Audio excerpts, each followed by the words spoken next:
예, 여러분 반갑습니다. 2024년도 주님께서 새해 주시고 이제 첫 달이 지나가고 두 번째 달을 맞았습니다. 제가 어저께 뉴스를 보니까 미국에 지금 겨울인데 캘리포니아에 6개월치 비가 와가지고 지금 겨울비가 6개월 동안 내릴 비가 겨울비가 지금 내려가지고 뭐 수십만 가구가 정전이 되고 뭐 할리우드부터 해가지고 지금 난리가 나 있습니다. 그리고 중국은 지금 춘절, 이제 중국어로 하면 춘지에 이러죠. 춘지에 콰라이 이제 이렇게 하는데 중국인들은 이 춘절 설 명절을 우리 한국인하고 다릅니다. 요즘은 중국이 발전해서 춘절을 일주일 열흘밖에 안 쉬는데 뭐 제가 중국에 있을 때 뭐 한 10년 한 15년 이 정도 그때 당시에는 뭐 이렇게 춘절이 되면 한 달에서 뭐 많이 쉬는 사람들은 아예 두 달까지 끝까지 쉬어버려요. 그러니까 중국인들에게 이 춘절이라는 것은 엄청난 명절입니다. 그러니까 코로나 때문에 거의 3, 4년을 중국 정부에서 통제로 해가 이제 고향을 못 가다가 완전히 해제가 되니까 이제 올해 춘절에 이동하는 인구가 90억 명. 여러분들 뭐 상상이 됩니까? 인구가 15억인데 어떻게 90억 명이 나오느냐? 우리나라도 5천만이지만 뭐 명절 움직이는 인구 보면은 뭐 부산 갔다가 서울 갔다가 대전 갔다가 막 움직이면 엄청난 이동량이 있는 거죠. 중국은 15억이 어떻게 되냐면 크로스로 동서남북으로. 우리나라는 시외버스 터미널이 지금은 많이 사라졌지만 고속버스 터미널, 시외버스 터미널 가면 예전에 명절 되면 난리가 북새통이 났잖아요. 지금은 이제 KTX나 다른 교통이 발전하니까 이제 많이 나아졌는데 중국은 가면 이 비행기가 우리나라 시외버스 터미널, 고속버스 터미널처럼 많아요. 온 대륙을 비행기가 그렇게 많이 다녀요. 근데 이제 서민들은 그림의 떡이죠. 돈이 없으니까 비행기를 이용 못하고 좀 부자들은 그 비행기를 타고 이동할 수 있으니까 이제 그런 상황인데 제가 왜 이 얘기를 하냐면 전 세계의 초강대국 1, 2위죠. 미국과 중국이니까. 예전에는 러시아였지만 러시아는 이제 지금 나라가 힘을 잃고 이제 망가졌으니까 지금 전 세계 1위가 미국이고 그 다음에 2위가 중국인데 이 초강대국이면서 국토가 전 세계에서 뭐 랭킹 5위 안에 다 들어가죠. 미국과 중국이. 그 정도로 큰 땅덩어리를 가지고 있는데 미국은 겨울인데 지금 겨울 태풍 폭풍이 몰려오고 비가 6개월치 비가 내려가지고 지금 뭐 수십만 가구 정전부터 막 죽는 사람도 부지기 쓰고 난리가 나 있고 중국은 지금 어떻게 돼 있냐면 이 눈이 오고 폭설이 내려가지고 고속도로를 전부 통제를 해버렸어요. 중국이. 그러니까 명절을 맞아서 집에 간다고 차를 타고 막 엄청 그러니까 90억 명이 이동을 한다라고 하는데 그 상상이 됩니까? 그 많은 사람들이 차를 타고 고속도로 입구에 줄을 섰는데 눈이 와가지고 그냥 온 게 아니고 뭐 30cm, 50cm, 1m씩 이렇게 쏟아버리고 기온도 우리나라는 눈이 오면은 따뜻해요 한국. 근데 중국은 뭐 30도, 10도는 그냥 영하 10도는 이거는 그냥 봄날이에요 중국에서는 겨울에. 영하 30도씩 뭐 저기 뭐 해룡장 이런 데는 뭐 영하 지금 원래 보면 40도, 50도까지 가버려요. 그러니까 이거는 사람이 살 수가 없을 정도의 강추인데 제가 어제 뉴스를 보니까 소를 실었는데 소가 차에 실렸는데 눈이 오고 영하 수십 도가 되니까 이 소가 차에 실려가지고 이동을 빨리 해서 소를 막에 넣어야 되는데 차에 실어 놓은 상황에서 고속도로 통제를 해버리니까 오도가도 못하고 이게 영하 몇십 도 되는 데서 무슨 천을 치지도 않고 이렇게 해놓으니까 소가 얼어 죽고 차에서 사람들도 고속도로 통제를 하니까 차가 막 끝이 없이 줄을 서 있으니 차를 빼지도 못해 이제. 그래가지고 중국 대륙이 지금 보면 워낙 인구가 많고 복잡하니까 국가수도 어떻게 할 수가 없고 고토로 넣어놓으면은 이게 더 난리가 나니까 폐쇄를 해버린 건데 그 앞에 줄을 선 차들이 빼지도 못하고 들어가지도 못하고 이제 그렇게 해서 보니까 뭘 먹어야 되는데 저먹이 엄마가 이제 젖이 나올 텐데 차 안에 갇혔으니 밤샘하고 이제 엄마도 먹지도 못 먹으면 엄마가 젖이 잘 안 나오는 거야. 그러니까 막 답답해서 팔짝팔짝 뛰니까 그 고속도로 주변에 있던 마을 주민들도 나와서 답답해서 이제 보고 있다가 막 그 이제 어린애를 차에서 내려가지고 막 이제 동네 주민한테 이제 애를 주는 거 이제 애 따뜻하게 방에 가서 좀 녹이고 뭘 먹어야 애가 사니까 그리고 막 뭐 일회용 그걸 가지고 있는 사람들은 고속도로 옆에 내가지고 뭐 어떻게 뭐 눈을 떠가지고 이제 그 일회용 그 컵라면이라도 먹으려고 하고 있고 그것도 없는 사람은 막 밤새도록 굶고 다음날도 굶고 이제 기약이 없는 거예요 이게. 그 이제 소는 이게 바람을 못 막으니까 영하 몇십 도 되는 데서 밤새도록 이 소가 굶고 그냥 서 있다 보니 소는 죽어버리고 그 사람은 차 안에 있는데 이제 사람도 이제 버티는 게 한계가 있죠. 뭐 이틀 3일 되면 사람도 이제 뭐 감당 안 되는 거죠. 눈은 계속 오지. 제가 왜 미국하고 지금 중국에 이 얘기를 하느냐 하면 우리 성경은 종말론을 얘기합니다. 종말론. 우리 사는 이 세상이 이것으로서 영원하지 않다는 거예요. 잠시 머물다가 가는 땅이 이 땅인데 예수님께서 2000년 전에 이 땅에 오셨다 가셨고 다시 오신다고 했는데 노아 홍수 때에 이 지구는 한번 멸망을 한 과거의 기록이 있습니다. 노아의 가족들 외에는 이 세상에 있는 모든 생명 있는 것들이 다 죽었죠. 썰어버렸습니다. 하나님께서 다시는 물로 이 세상을 멸망시키지 않는다고 약속하면서 무지개를 주셨죠. 그러면 이 지구 종말이 두 번째는 누구나가 다 인정하는 게 불심판일 것이다. 물심판은 아니고 불심판으로서 이 지구가 멸망할 거라고 보는데 그러면 우리 인간이 제약투성이니까 반드시 핵을 개발해서 전쟁이 일어나서 핵을 쓰지 말자고 했지만 분명히 어느 한 나라에서 핵을 터뜨릴 것이다. 그러면 핵전쟁이 일어나면 그 두 나라만 망하는 것이 아니고 이 지구가 박살이 나버린다. 그러니까 지구 종말은 앞으로 핵전쟁이 분명히 될 것이다. 이렇게 이제 과학자들이나 우리 모두가 이제 거기에 대해서는 인정을 하고 있죠. 지금은 핵을 가진 국가들도 우리가 절제하면서 쓰지 말자라고 약속하지만 우리가 바로 지금 등 뒤에 있는 북한이 핵을 쓰지 않는다는 보장이 있습니까? 지금 굶어 죽은 사람이 북한에 거의 2천만이에요. 2천만. 북한 인구가 지금 1,500만도 채 안 됩니다. 인구가 워낙 없으니까 북한은 인구 통계를 발표를 안 해요. 인구 조사라는 게 없어요. 북한은. 남자는 키가 1m 60, 여자는 키가 1m 50이 채 안 됩니다. 영양실조로 성장이 안 돼요. 북한은. 지금도 엄청나게 굶어 죽고 있어요. 북한에. 어린애들은 그냥 폐병이 걸려가지고 지금 난리가 나 있고. 그럼 북한이 바라는 것은 뭐냐? 빨리 전쟁이 일어나서 남한에 있는 쌀이나 저 풍부한 자본이나 이거를 우리가 뺏어 와야 된다. 북한의 생각은 그거예요. 근데 우리나라가 워낙 강하고 잘 사니까 전쟁이 일어나면 핵을 사용하지 않고는 한국하고 붙으면 자기들은 3일을 못 버텨요. 북한은. 그 북한이 노리는 건 뭐냐? 어쨌든 시비를 걸어가지고 서울부터 한국에 핵을 쏴가지고 불바다를 만들어가지고 우리가 한국을 점령을 해야 된다. 머릿속에 그거 하나밖에 없어요 지금.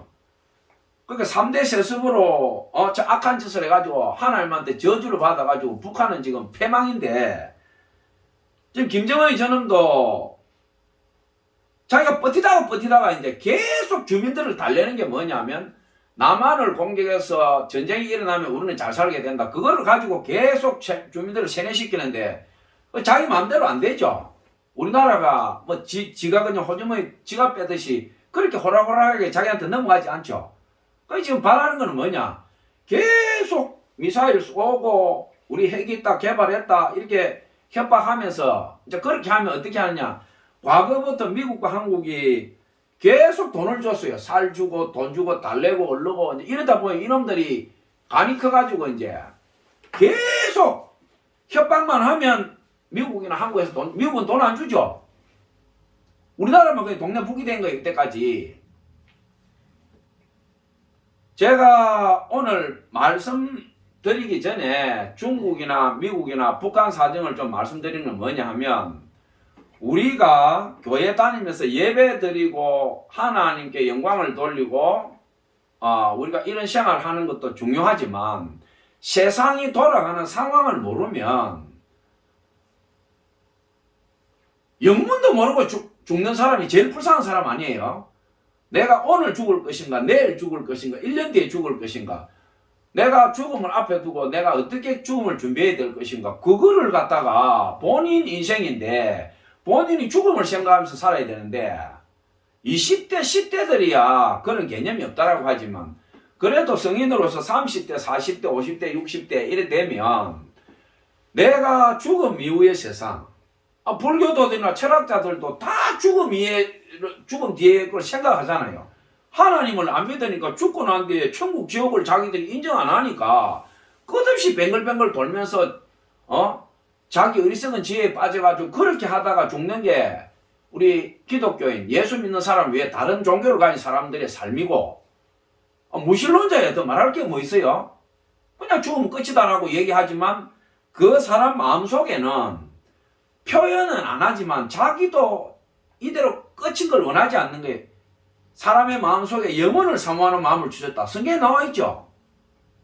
아무리 나는 아무 사는데 미련 없다, 나는 죽으면 막 끝이다라고 얘기하지만, 이 세상에 태어난 단 한 사람도 죽음 이후에 영원히 사는 것을 소망하지 않는 사람은 없다 이 말이에요. 영원을 사모하는 마음을 주었다. 짐승들도 죽기 싫어해요. 개를 집에서 키워보면 보통 13년, 15년 오래 사는 개들은 한 20년 가까이 애완개들은 사는데, 사람하고 10몇 년을 산 개들이 늙어 죽을 때 보면요, 아주 그 똑똑한 개들은요, 죽을 때 집에서 안 죽어. 저 산에 가서 지 혼자 죽어요. 주인 눈에 안 띄게. 그 얼마나 개가 그 지혜로워요. 우리 주인이 내가 죽으면 슬퍼할 거다. 그래서 늙은 개는요, 어느 날 보면 집에서 나가버려요. 개가 없어져 버려요. 짐승이 그 뭐예요? 짐승도 죽음을 안다 이 말이야. 죽음도 내가 죽으면 우리 주인이 슬퍼할 걸 알아서 개도 밥 주고 키우면 10몇 년 키우면 늙어서 죽을 때 되면 산에 가서 죽어버리는데, 사람이 하물며 사람이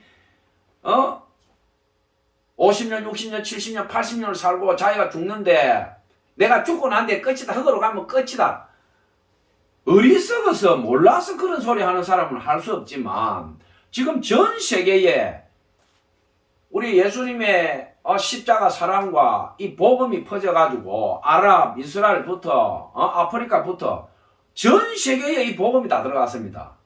이런 상황에 아직도 하나님도 모른다, 예수님도 모른다, 죽으면 끝이다, 마약질은 하고 술이나 먹고 그렇게 사는 사람이 얼마나 불쌍한 사람이에요. 얼마나. 제가 미국과 중국과 지금 북한 얘기를 좀 말씀드렸는데, 이 지구 종말은 전쟁으로 인해서 종말이 온다라는 것이 굉장히 설득력이 있지만, 이제 중국과 미국에 일어나는 현상을 보면 우리 환경이 이제 지구 환경이 종말로 가고 있다 이겁니다. 지금 환경학자들은, 과학자들이 얘기를 하는데, 지금 이미 지구 온도가 2도 가까이 올라간다는 거예요. 2도 가까이. 이미 올라가가지고, 지구 온도가 한 2도 정도 올라가면, 우리 지구가 더 버틸 수가 없다 그래요. 환경적으로. 그러니까 히말라야에 있는 눈이 다 녹아내리고, 이 지구에 있는 이 수분이 증발을 해가지고, 온도가 1도 올라가면 이 수증기가 7% 올라간다는 거예요. 7%. 그러면 이 땅에 있는 물이 7% 가까이가 온도가 1도가 올라가면 증발해서 올라가 버리는데, 그러면 지금 중국이나 미국에서 일어나는 이런 겨울 폭풍이나 6개월치 비가 쏟아지는 거, 중국에서 영하 몇십 도부터 폭설이 내려가지고 온 대륙이 마비되고, 지금 이런 현상들이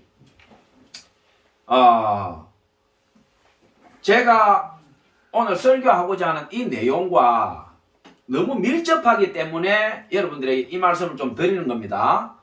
내가 원하든 원하지 않든 지구 종말은 올 수밖에 없고, 개인적으로 죽는 거는 개인의 종말이죠. 암이 걸리거나 뭐 교통사고로 죽거나 뭐 살인을 하거나 당하거나 개인이 죽는 거는 개인의 종말이지만, 우리 성경에서 얘기하고 있는 지구 종말, 예수님께서 내가 다시 오리라 한 것은 뭐냐 하면, 우리 지구, 이 범우주론적으로 마지막 날이 온다는 거예요. 마지막 날.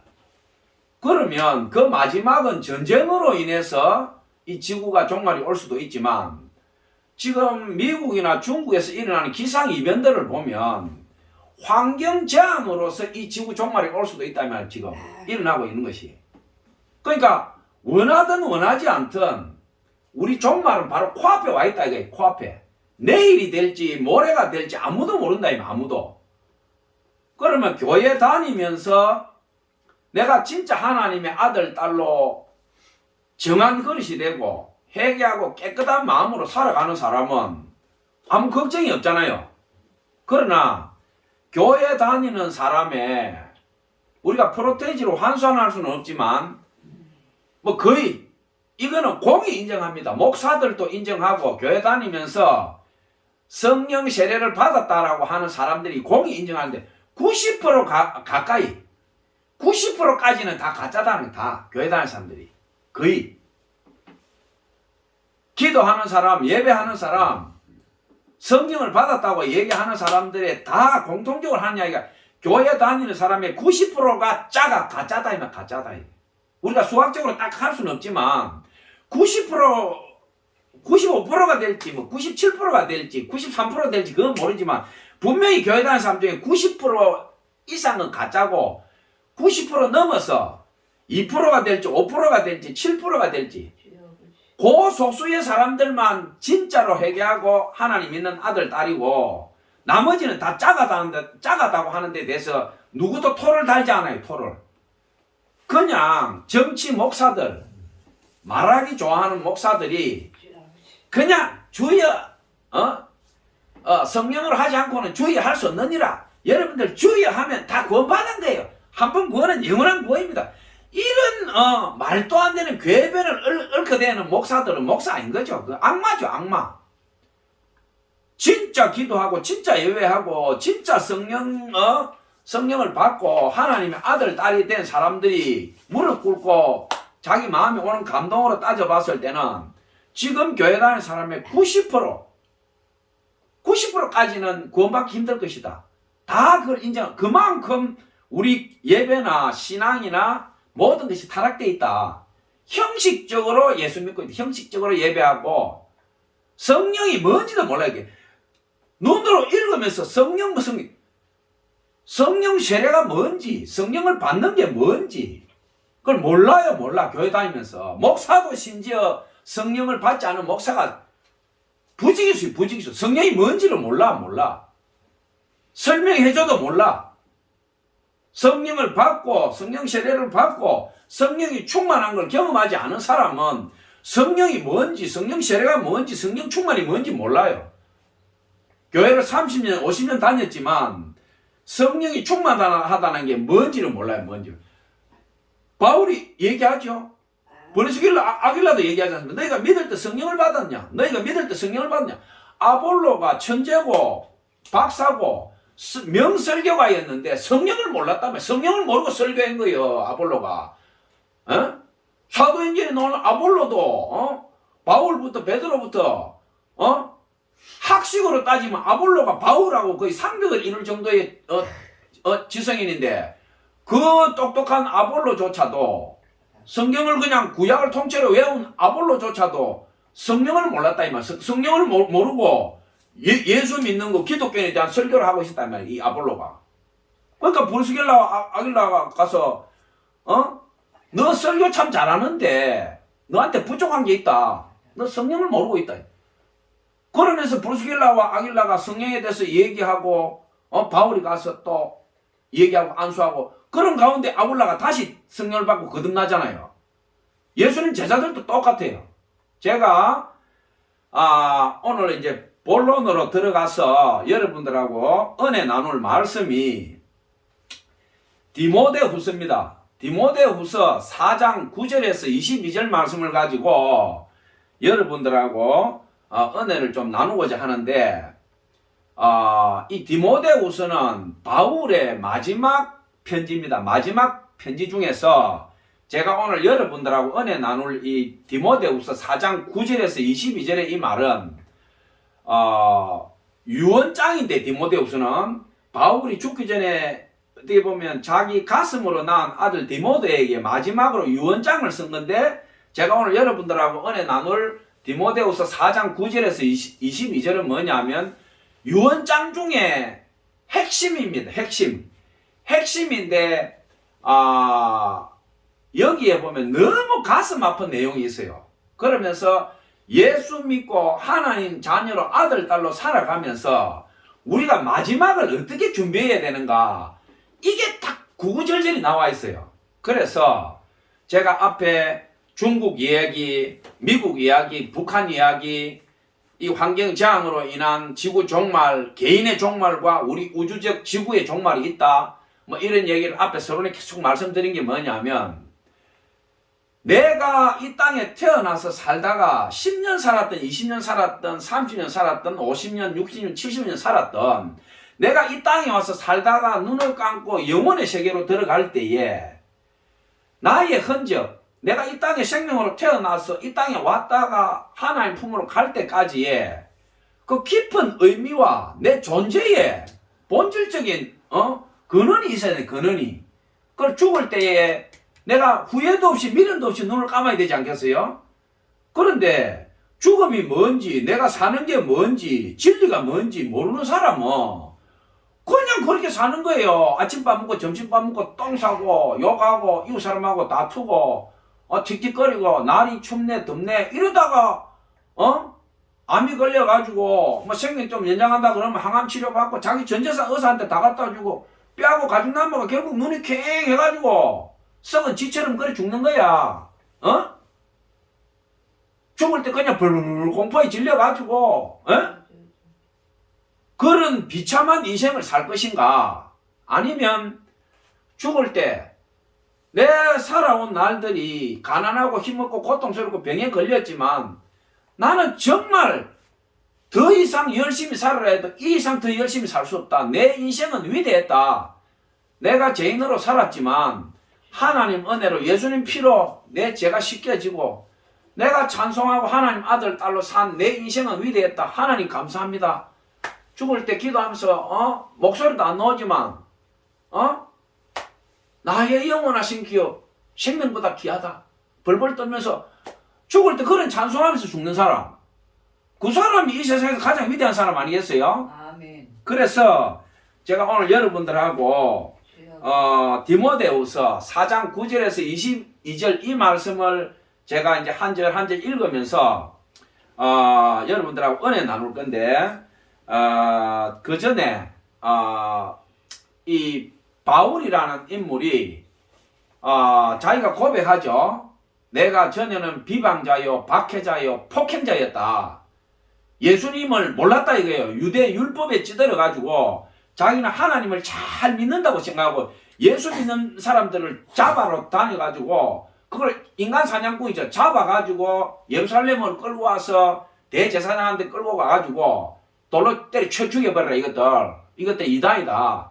이단은 돌로 쳐 죽이는 게 뭐 유대 율법주의자들 그 법이에요. 그 죽여버려도 상관없어. 산헤드린 공회에 가가지고 딱 자기들이 재판해요. 우리나라처럼. 그럼 산헤드린이나 이 공회에서 이 자식 예수 믿는다 그러면 유대 그 자기들 율법주의자들 뭐 바리새인들이나 딱 그 산헤드린이 딱 모여가지고 이거 어떻게 할 거야? 돌로 깔아.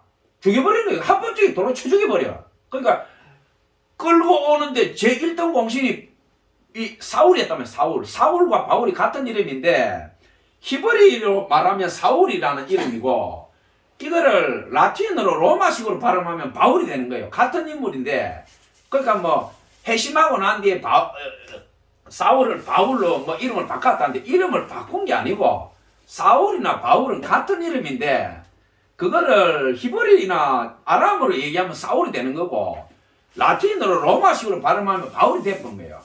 근데 이제 바울이 왜 사울로 얘기하지 않고 바울로 자꾸 얘기하느냐 하면 바울이 회심하고 난 뒤에 쉽게 말해서 계속 주님의 사도로서 죽을 때까지 자기가 독일 전차처럼 막 직진하면서 살다가 순교당했는데 바울이 얘기합니다. 내가 내 조상이 섬기던 하나님을 열심으로 섬겼다. 그러니까 내가 예수 믿는 사람들을 인간 사냥꾼으로 잡아가지고 예루살렘에 끌고 가서 그렇게 죽이는데 내가 끌고 왔는데 바울이 얘기하죠.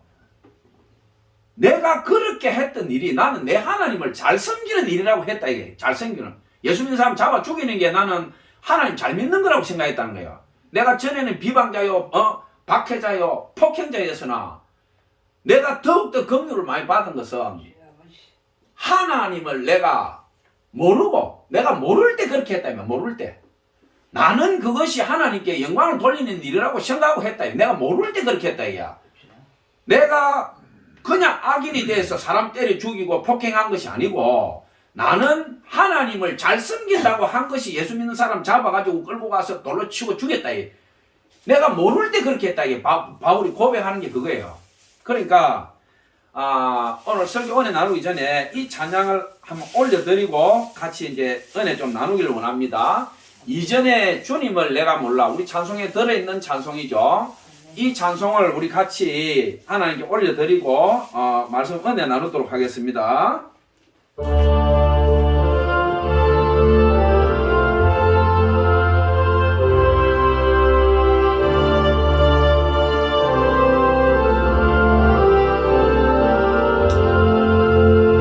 이전에 주님을 내가 몰라 영광의 주님을 비방했다.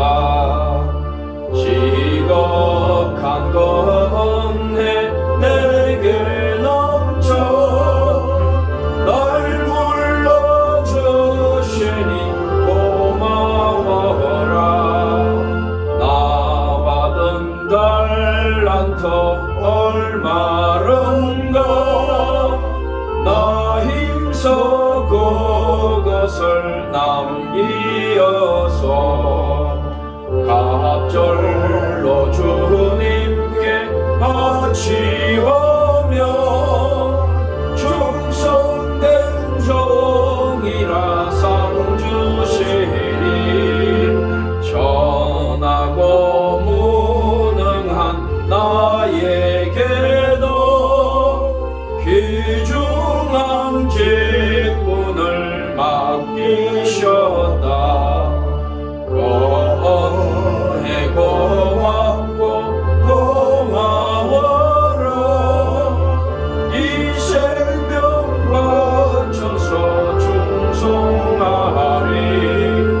나 하는 일들이 하도 적어 건열매 눈앞에 안 베어도 주님께 죽도록 충성하며 생명의 멸류관 얻으리라. 아멘. 아멘. 예, 감사합니다. 우리가 예수님 믿으면서 어떻게 살아갈 것인가?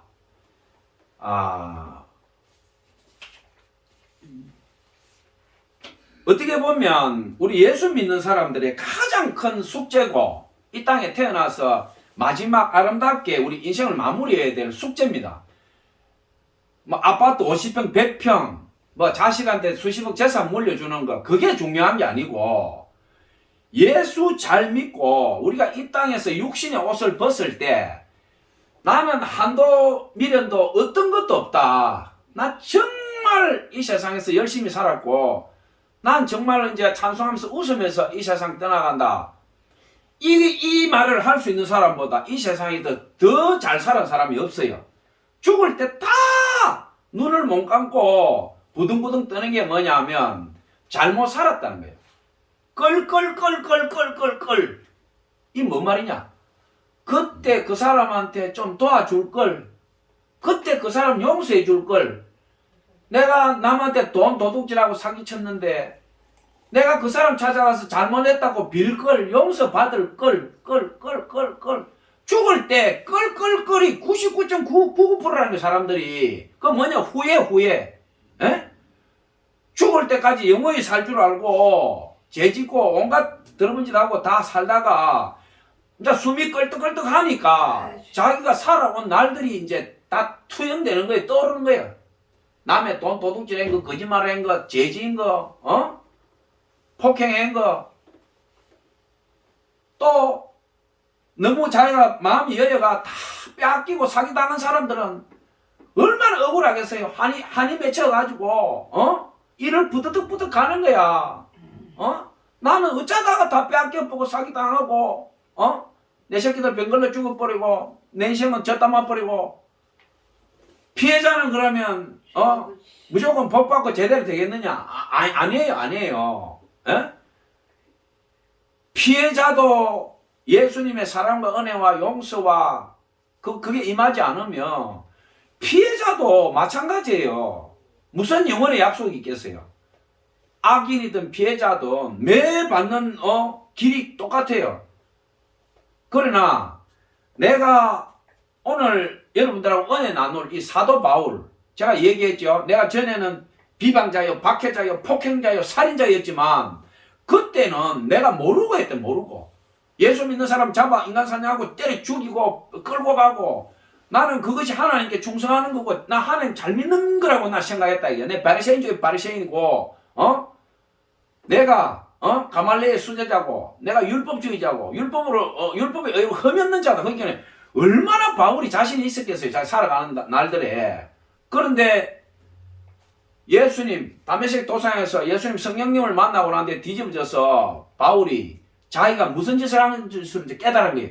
비로소 성령 세례를 받았고 비로소 예수의 영이 자기한테 임한 거예요. 진리가 임했고 이것이 영원한 생명이구나. 내가 알고 있었던 율법과 모든 것들은 영원한 생명이 아니었구나.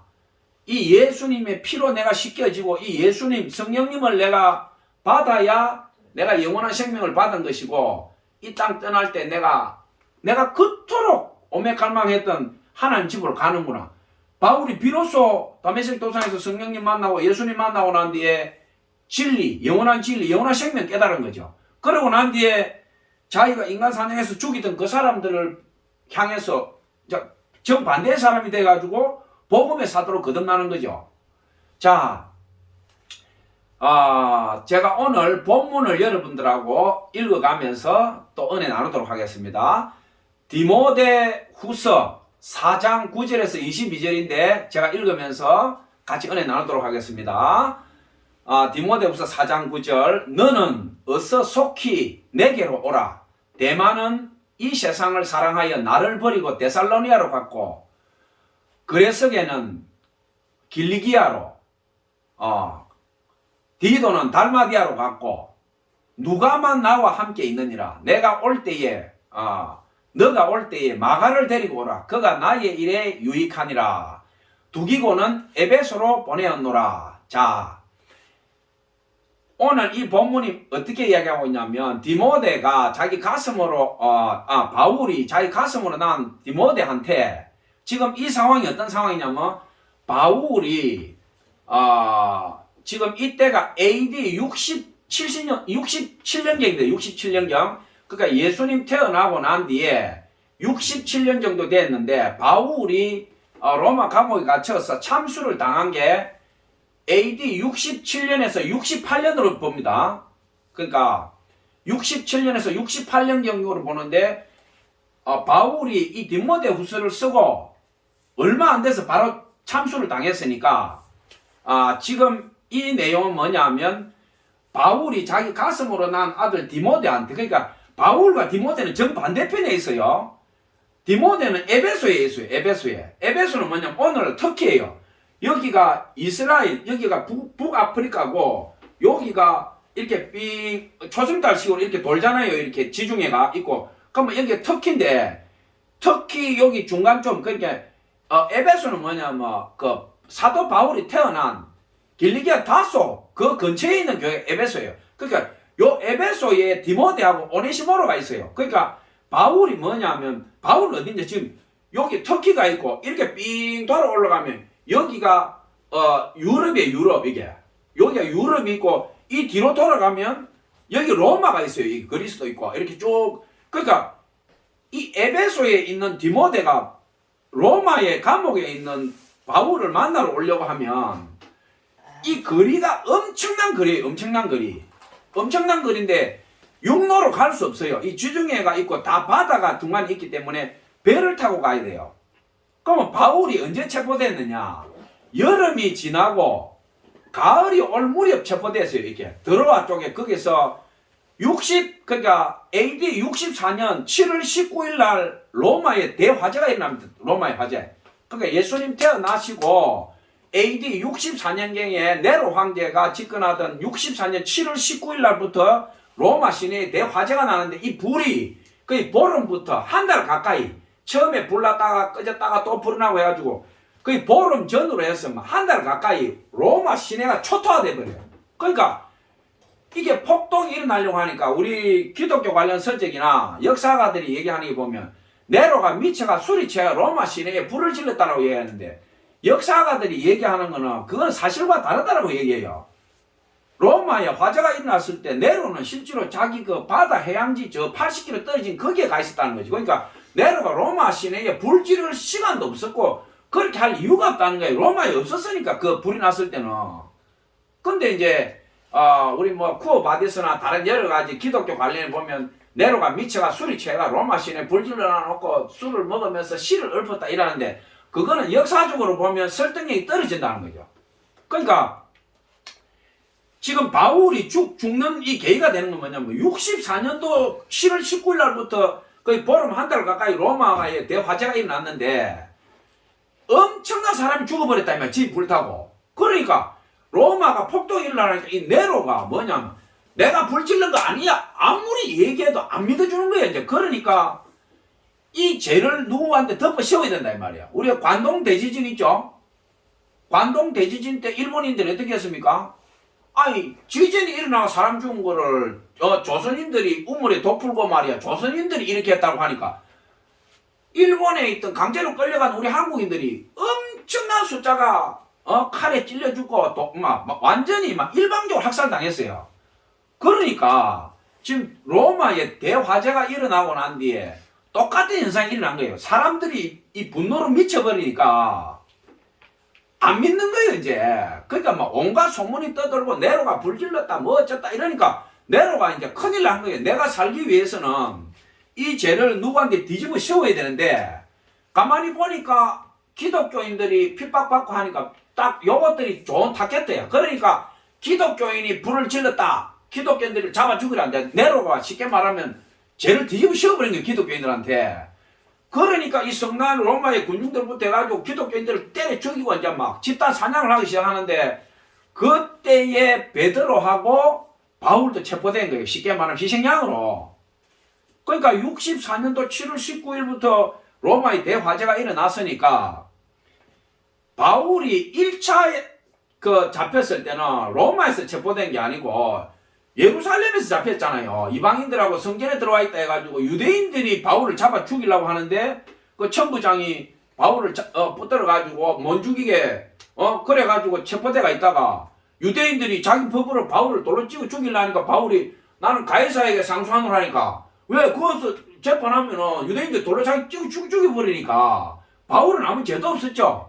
실제로 자기하고 같이 있던 헬라인들을 데려가가지고 할례도 하고 결례의식을 다 치렀어요. 근데 바울을 죽이려고 따르던 유대인들 그 거구들이 성전에 보니까 바울하고 딴 사람이 와 있으니까 이스라엘 법은 이방인이 성전에 들어오면 그 즉시 돌로 쳐 죽이는 게 이스라엘 법이에요. 근데 바울은 법을 안 어겼어요. 율법을. 그런데 막 미쳐가지고 바울하고 잡아가 그 사도행전에 나오잖아요. 막 바울로 두드려 패고 난리 치니까 천부장부터 해가지고 바울을 갖다가 체포해가지고 뭐 때문에 그러냐 하니까 이 자식 말이야 이방인 데리고 우리 성전에 들어왔다는데 이래 난리치니까 조사를 해보니까 바울이 법을 어긴 것도 없고 아무 죄가 없어. 그러니까 그러면 거기서 재판을 내려가 바울을 풀어줘야 되는데 거기서 재판을 하면 이스라엘 법대로 해버리니까 바울이 보니까 여기서 재판했다가 나는 살아나갈 길이 없다 이게야. 그러니까 바울은 로마 시민이니까 나는 로마 시민이다. 나는 가이사한테 상소한다. 그래서 바울이 로마로 압송되어 오죠. 1차 깜방시간을 할 때는. 왔다가 미결수 쉽게 말하면 바울이 죄가 없으니까 판결 내릴 수가 없어요. 죄가 있어야 판결 내리. 그러니까 1차 바울이 감옥에 있을 때는 미결수로 있다가 그냥 풀려나버려요. 풀려나버리고 그러니까 바울이 풀려나서 또 3차 우리 사도행전에 4차 전도 여행을 한 거는 기록이 안 돼 있어요. 그러나 실제적으로 바울이 1차 구금되고 3차 전도 여행하고 또 체포되고 하는 그 과정에 죽기 전에 이 디모데후서 쓰기 전에 잠시 풀렸을 때 바울이 스바나 스페인 지역부터 지금 동방 인도까지 바울이 4차 전도 여행을 갔다라고 신학자들이 거기다 얘기를 해요. 그러니까 이제 사도행전은 4차 전도 여행은 기록이 안 돼 있죠. 3차까지만 돼 있고. 그러니까 오늘 이 디모데후서 제가 읽는 디모데후서 4장 19절에 여기 나오는 너는 어스속히 내게로 오라. 대만은 이 세상을 사랑하여 나를 버리고 데살로니아로 갔고 그리스게는 길리디아로 디도는 달마디아로 갔고 누가만 나와 함께 있느니라. 내가 올 때 마가를 데리고 오라. 그가 나의 일에 유익하니라. 두기고 오는 에베소로 보내는 지금 오늘 디모데후서 4장 9절부터 이렇게 바울이 쭉 얘기하는 것은 뭐냐면 바울이 보통 드로아에서 바울이 체포됐다라고 생각해요. 그게 드로아 쪽에 자기 옷하고 이제 자기 소지품이 그 드로아에 있는 거예요. 그러니까 너 빨리 드로아에 가서 내 외투를 가지고 너 나한테 빨리 와라. 바울이 지금 그 얘기하고 있는 거예요 지금. 그러니까 자 어떻게 하냐. 내가 올 때에 이게 나오죠. 디모데후서 4장 13절에 바로 나옵니다. 디모데야 너가 올 때에 내가 드로아 가보의 집에 둔 겉옷을 가지고 오고 또 최근 특별히 가죽 종이에 쓴 것을 가져오고. 이 얘기는 뭐냐면 바울이 드로아 쪽에서 체포되면서 자기 소지품이나 이런 걸 미처 못 챙기고 체포돼서 끌려가지고 로마로 압송되어 온 거예요. 이 바울이 체포될 때가 그러니까 로마 대화재가 64년 7월 달이니까 여름 아니겠어요? 더울 때. 그때 불이 났으니까 한 달 가까이 불이 나가 로마가 정신이 없었으니까 그러니까 이제 이것들 기독교인에게 죄를 뒤집어 씌워서 죽여야 된다라고 이렇게 이제 결정이 나고 바울이나 베드로가 체포되는 그 과정이 뭐냐면 가을쯤 체포된 거예요. 가을쯤 막 폭동이 일어나고 난리가 나고 이러니까 바울이 드로아 쪽에서 체포됐다라고 신학자들이 거의 다 이제 얘기하는 뭐냐면 옷가지와 지 소지품이 거기 있었다 이거예요. 그러니까 바울이 오늘 얘기하는 뭐냐면 체포될 때는 가을에 체포되는데 로마인들은 죄수들을 어떻게 했냐면 지하 깜방에 가뒀어요. 너희들은 햇빛 볼 자격이 없다 이거야. 그거 로마의 감옥이 보면 지하인데 이게 돌 대리석 같은 것도 있고 이러니까 그 갇혀 있으면 그 추위라는 게 뼛속까지 시는 거예요. 뼛속까지. 제대로 먹이지도 않고 햇빛도 못 보고 이러니까 그 지하에 갇혀 있으면 너무 우리나라도 있잖아요. 서대문 형무소에 옛날에 독립운동가들이나 잡혀 들어가면 두드려 맞는 것보다 김진홍 목사님도 유신 독재가 잡혀가서 서대문 형무소니 김진홍 목사님 간증 들어보면요. 그 기골이 장대한 사람이 몸무게가 35kg 내려왔대요. 35kg. 김진홍 목사님 잡혀가지고 그 형무소에 있는데 김진홍 목사님 어머니가 하루도 안 빠지고 자기를 내려왔대. 그 어머니가 안 왔으면 자기 죽었다는 거야.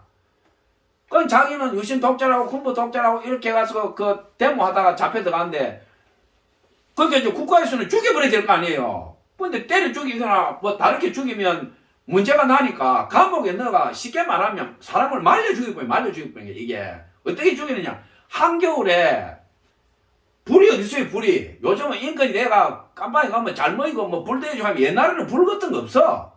그러니까 김진호 목사님 제대로 못 먹고 그 추위에 벌벌벌 떨고 이러니까 평상시 체중이 70kg 넘어가는 사람이 40km 밑으로 내려가면 뼈하고 가죽만 남은 거예요. 그러니까 눈막 퀭해가 있는데 그 어머니가 병문 안으로 와가지고 매일 손잡고 울다가 가는 거야. 그러니까 이제 어떻게 보면 그 어머니가 김준호 목사님의 생명을 이제 강제로 붙들고 있은 거지. 어머니가 안 왔으면 죽었는데 어머니가 매일 와서 울면서 기도하고 하고 이렇게 김준호 목사님이 내가 이대로 죽으면 무슨 하나님께 영광이 되겠는가? 내가 살아서 나가서 다시 내가 하나님께 예배하고 내가 찬송하고 내가 살아나가야지.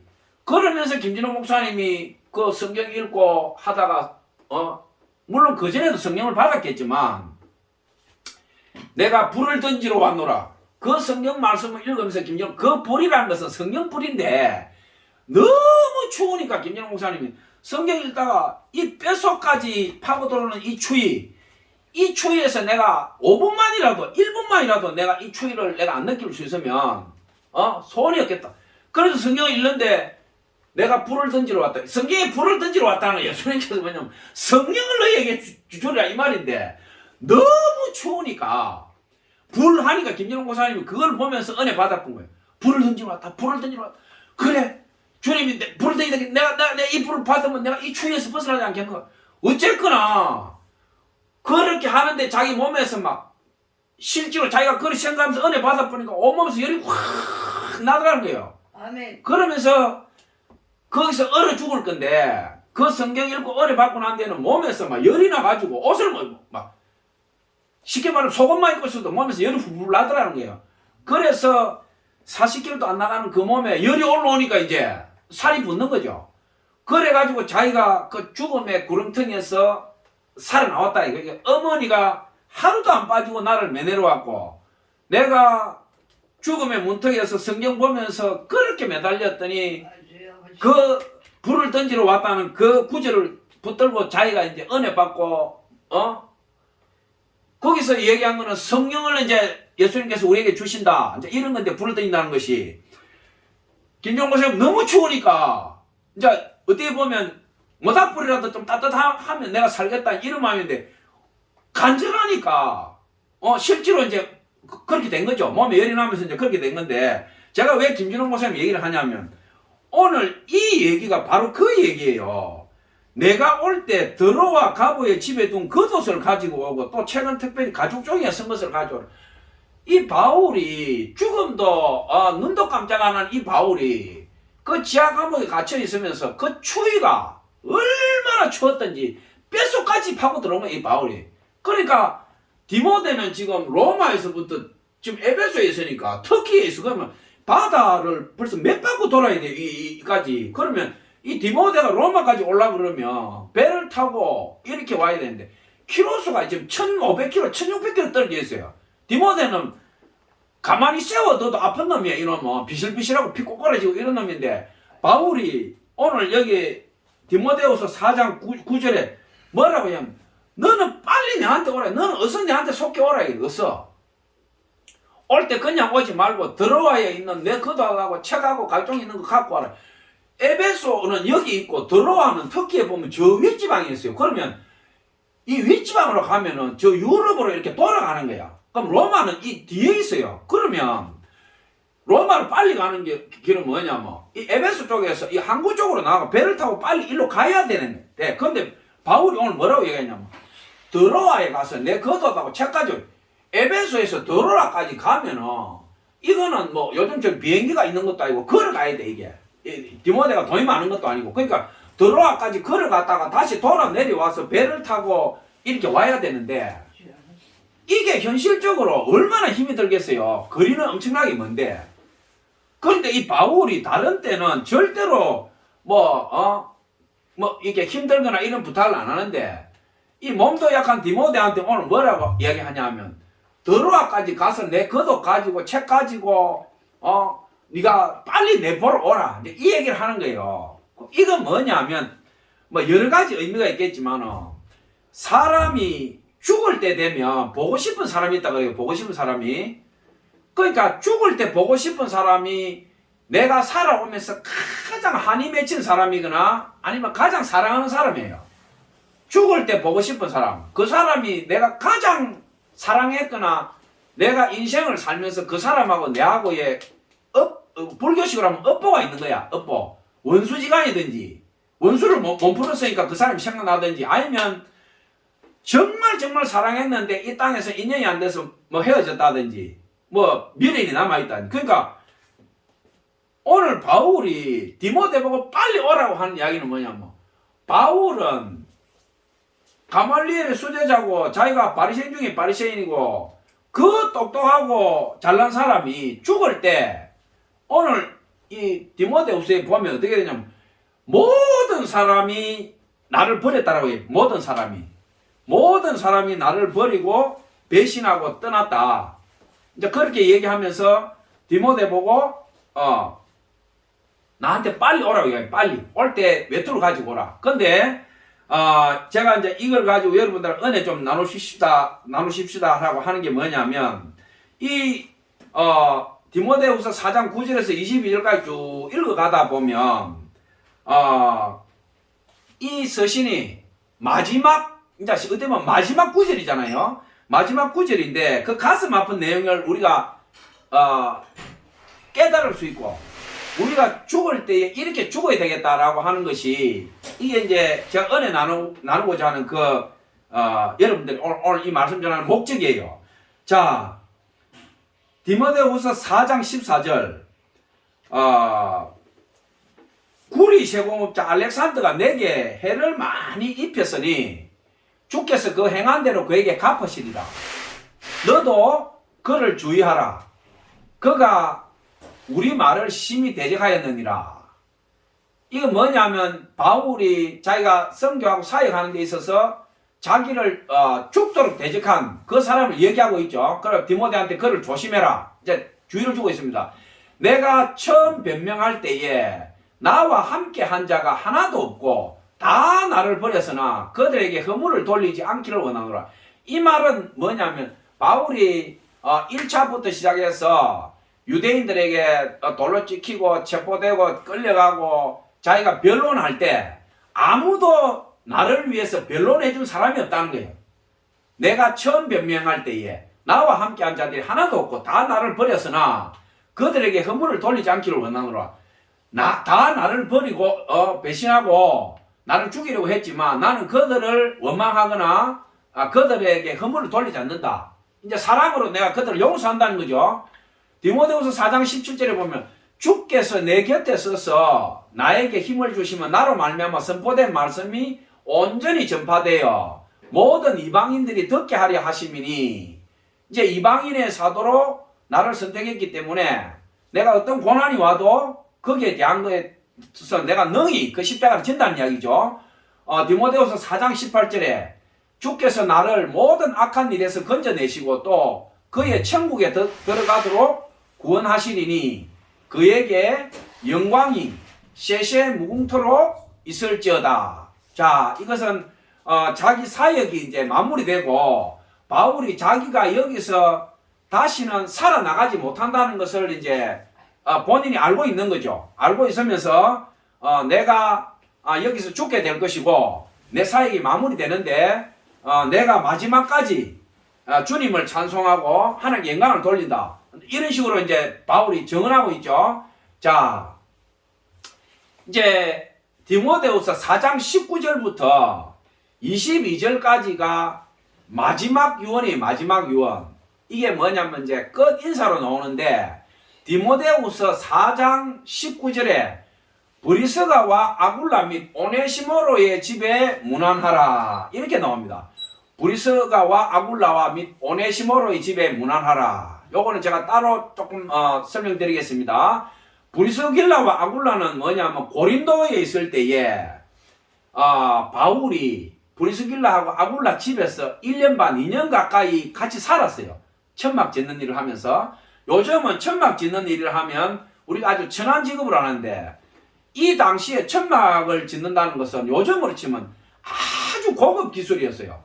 이 천막도 우리가 생각하는 이런 폴리에스테르 이런 천막이 아니고, 그 당시에 흑염소, 검은 틀에 아주 비싼 흑염소 가죽을 가지고 천막을 지었어요. 그러니까 아주 고가예요, 고가.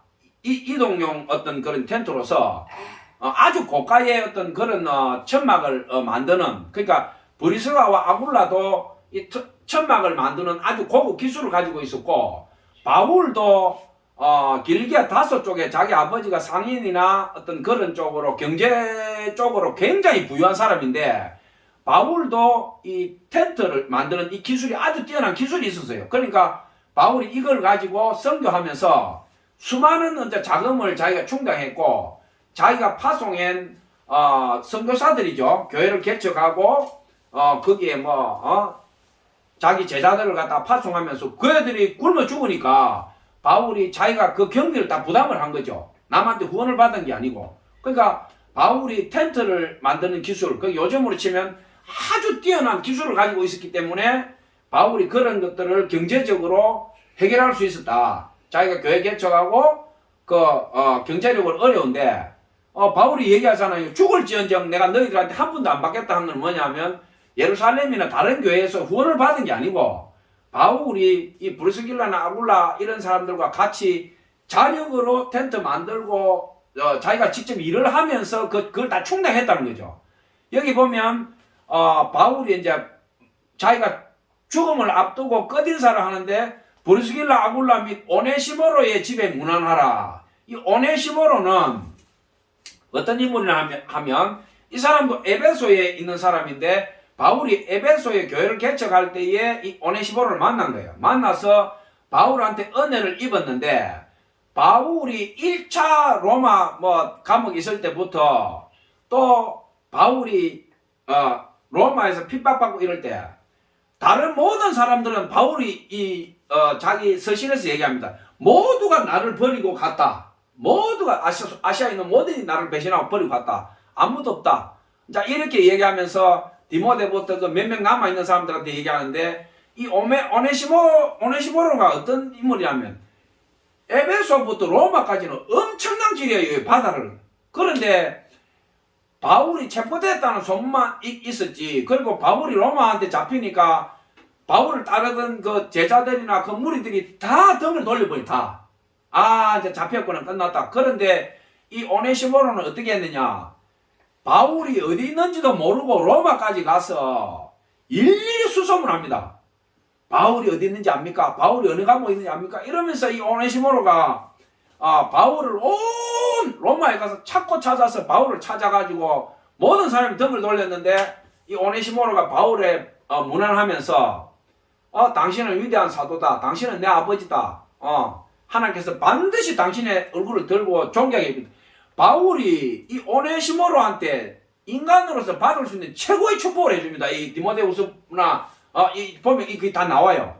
자, 디모데후서 4장 20절에 보면 에라스도는 고린도에 머물러 있고 드로비모는 병들어서 밀레도에 두었으니 또 나오죠. 디모데후서 4장 21절에 보면 너는 겨울 전에 어서 오라. 겨울 전에 어서 오라.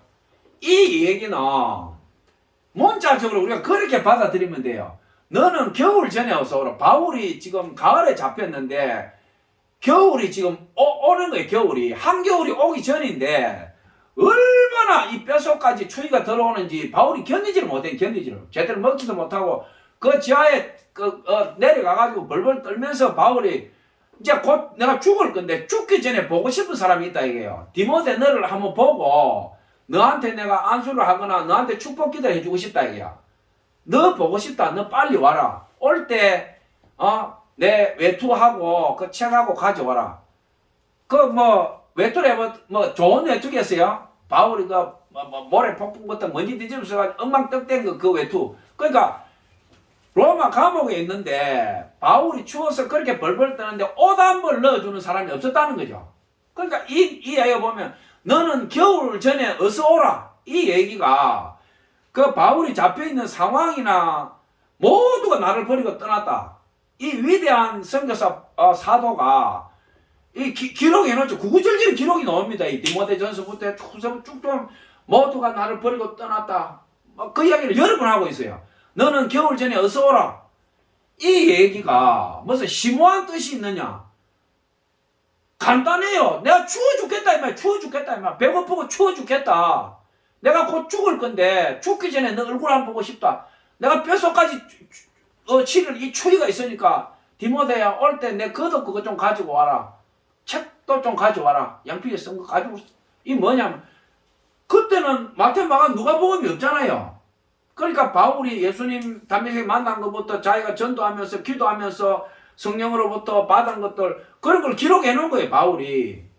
그러니까 서신 우리가 지금 보고 있는 게 바울 서신 아니에요. 편지 선거하고. 그러니까 본인이 기록해 놓은 그걸 갖다가 가져오라는 거예요. 가져오라는 거예요. 그걸 보면서 자기가 기도한다는 거죠. 그러니까 디모데후서 4장 22절에 보면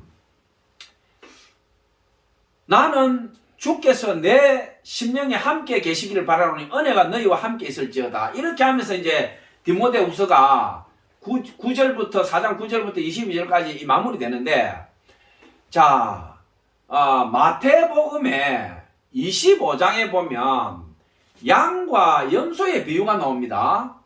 예수님이 양과 염소를 구분하여 양은 오른편에 염소는 왼편에 이렇게 두시면서 제자들한테 이게 얘기를 합니다. 내 아버지께 복을 받은 자들이여 나와 창세로부터 너희를 위하여 예비된 나라를 상속받으라. 그러면서 예수님이 얘기하죠. 너희가 줄일 때에 먹을 걸 줬고 목마를 때 마시게 했고 나그네 되었을 때 영접했고 헐벗었을 때 옷을 입었고 옷을 입혀줬고 병들었을 때 돌보았고 옥에 갇혔을 때 와서 돌보았느니라. 그러니까 제자들이 그러죠. 우리가 언제 예수님한테 줄일 때 먹을 거 주고 목마를 때 마시게 하고 나그네 될 때 영접하고 말이지. 헐벗을 때 예수님 옷 주고 병들었을 때 돌보고 말이지. 옥에 갇혔을 때 예수님 옥에도 안 갇혔죠. 그러니까 옥에 갇혔을 때 우리가 언제 예수님이 옥에 갇혔으면 언제 예수님 우리 돌봤습니까 하니까 예수님이 그때 대답했죠. 지극히 작은 소자한테 한 그것이 나한테 한 거다. 예수님 그렇게 얘기하죠. 그러니까 오늘 우리가 이 디모데후서 여러분들 4장 9절에서 22절까지 저하고 지금 은혜 나누고 있는데 오늘 이 바울이 하는 이야기가 뭡니까? 너는 겨울이 오기 전에 어서 나한테 와라. 아시아에 있는 모든 일이 나를 버렸다. 이 얘기는 우리가 이 목사, 선교사 또 교회 다니면서 전도하고 뭐 봉사하고 헌신하고 다 하는데 우리가 사람으로서 그렇게 하면 뭔가 복을 받고 하나님한테 뭔가 은혜를 입고 말이지 우리가 뭔가 있을 거라는 생각에 그렇게 하는 사람이 많이 있어요.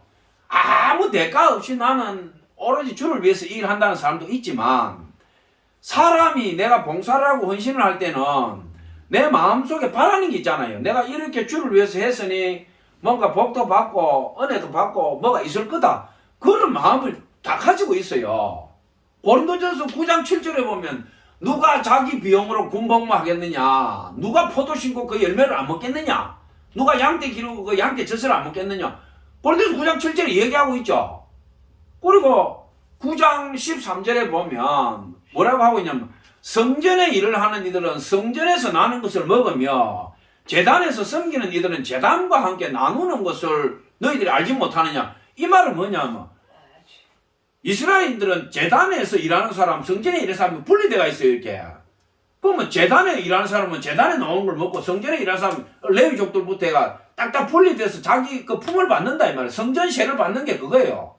그러니까 바울이 하는 이야기가 뭐냐면 하나님이 일하면서 자기 먹을 걸 안 챙기는 사람이 어디 있냐 이 말이야. 그런데 나는 한 번도 그걸 챙겨본 적이 없다. 챙겨본 적이. 나는 내가 자비량으로 텐트 집으면서 다 충당했다 이 말이야. 그리고 두들 맞고 도래 찍히고 그러다가 하나님 일을 하다가 내 이제 감옥에 지금 막 감옥이 내 집처럼 들어왔다가 지금 이제 마지막 죽음을 앞두고 있다 이게. 그러면서 바울이 하는 이야기가 지금 그 이야기예요. 낸들 왜 이걸 받을 권한이 없겠느냐 이 말. 그러나 나는 그걸 단 한 번도 바란 적도 없고 죽을지언정 너희들한테 나는 받는 걸 원치 않는다 이 말. 내가 좋아서 내 하나님을 위해서 한 일이다 이게 바울이 하는 이야기가. 당연히 그걸 받을 권한이 있지만 보면 고린도전서 9장 15절에 이 나오죠. 그러나 내가 이것을 하나도 쓰지 않았고 또 이 말을 쓰는 것은 내가 이같이 하여 달라는 것이 아니라 내한테 후원해라 성경을 후원해라 이 말이 아니다 이 말이에요. 내가 이렇게 고생하고 줄이고 했지만 내가 이 글 쓰는 건 너가 내한테 후원해라는 소리가 아니다 이 말이에요. 그러면서 뭐라 하냐 내가 차라리 죽을지언정 누구든지 내 자랑하는 것을 헛된 대로 돌리지 못하게 하리라. 바울이 무슨 자랑하고 있습니까? 나는 내가 자비량으로 일했고 도래 지키고 굶주리고 벗고, 바울이 그거 자랑하고 있죠. 우리가 요즘 자랑하는 게 뭡니까? 교회 성도들 1000명이다 10,000명이다, 무슨 교회 1년에 헌금이 뭐 100억 들어온다 400억이다 뭐 몇천억 헌금 들어온다. 우리 교회 성도들 5만 명이다 10만 명이다, 전 세계에서 우리 교회 제일 크다. 교회 담장이 제일 높지. 하나님 일을 제일 그렇게 많이 했냐 이 말이야. 에? 한국 교회가 지금 한 것이 교회 담장 높이고 은행 대출 내가지고 그 구름과 같이 10만 명 몇십만 명 헌금 낸 거를 선교비나 하나님 일에 썼느냐? 아니 옳시다 이 말이야. 아니 옳시다 이 말이요. 어? 퇴직금으로 수십억은 기부이고 말이야. 내가 쳤지. 10,000명 넘는 교회 목사들은 퇴직금으로 수백억 받은 목사도 있어요. 이게 뭔 짓이냐 이 말이야. 이게 뭔 짓이냐. 바울이 오늘 뭐라고 하고 있어요? 고린도전서 9장 15절. 내가 차라리 죽을지언정 누구든지 내 자랑하는 것을 헛된 대로 돌리지 못하게 하려. 무슨 자랑하고 있어요? 바울이 내가 선교 이렇게 많이 했고 내가 이렇게 많은 사람 했다고 자랑 하나도 안 했죠. 바울이 자랑하는 건 뭡니까? 한 푼도 안 받았다니. 한 푼도. 내가 이 선교하면서 도래 맞고 찍히고 감옥에 갇히고 온갖 걸 다 했지만 내 자랑은 뭐냐? 내가 텐트 짓고 터덜터덜 사막을 걸어가고 온갖 고생을 다 하면서 내가 하나님 선교사에 가고 이방인들에게 전도하고 굶고 두드려 맞고 이게 내 자랑이다 이 말이에요. 이야기하잖아요. 그러나 내가 이것을 하나도 쓰지 않았고, 이 말을 하나도 쓰지 않았다는 뭐냐, 너희들이 연보한 거는 내가 하나도 안 썼다 이 말이에요. 너희들이 연보한 걸 가지고 내가 어떻게 예루살렘에 갖다 줬다 이 말이야. 고아와 가부와 객들을 도와주라고 너희들이 헌금한 거는 내가 하나도 안 쓰고 예루살렘 교회에 갖다 줬고, 또 내가 이 말을 쓰는 것은 내가 이같이 하여 달라는 건 이 뭐냐, 너희들이 내 선교 후원비 내라고 내가 너희들한테 말하는 게 아니다 이 말이에요. 그러면서 뭐라고 하냐, 내가 차라리 죽을지언정 내가 너희들한테 돈 안 받는데 후원비 달라 소리 안 한다 이 말이에요. 왜? 내 자랑이다 이 말이에요. 내 자랑. 우리는 오늘날 교회 자랑이 뭡니까? 우리 교회 100명이다 1000명이다 11조가 얼마 나온다, 우리 교회 1년 예산이 몇백억이다 뭐, 아이 그래 잘났다 그래. 1년에 예산이 몇백이고 몇천억 되는데 선교사 몇 명 파송했고 고아와 가부를 위해서 너희들이 돈 얼마 썼냐 이게야. 뻥이야 뻥. 교회 성도들이 1000명 10,000명 되면은 그걸 가지고 하나님 일에 써야 되는데 어떻게 했냐, 수천억짜리 교회 건물 짓다며. 수천억짜리 교회 건물 짓고 은행 대출 내가지고 하나님 일하라고 11조 주일원금 감사금 내놓으니까 이놈의 자식들이 교회 담벼락 올려가지고 뭐 하냐, 은행 대출 갖고 있어. 목사 담임 목사 은퇴하면 퇴직금 수백억 주고 수십억 주고 그 돈이면 선교사 수백 명 파송하고 하나님 일을 구름처럼 할 수 있는데 안 한다 이 말이야. 오늘 바울이 하는 얘기가 뭐냐, 내가 죽을지언정 너희들한테 10원 하나를 내가 요구한 적이 없다 이 말이야. 내 자랑은 내가 굶고 두드려 맞고 고생하고 내 자랑이 바로 이거다. 내 자랑이. 내 자랑하는 걸 어느 누구한테도 돌리지 않는다 이 말이야. 내가 진 십자가를 너희들이 질 수 있겠냐 이 말이야 이게. 그러면서 디모데한테 너는 겨울이 되기 전에 어서 내한테 오라. 내 외투 가지고 오라. 이 뭡니까?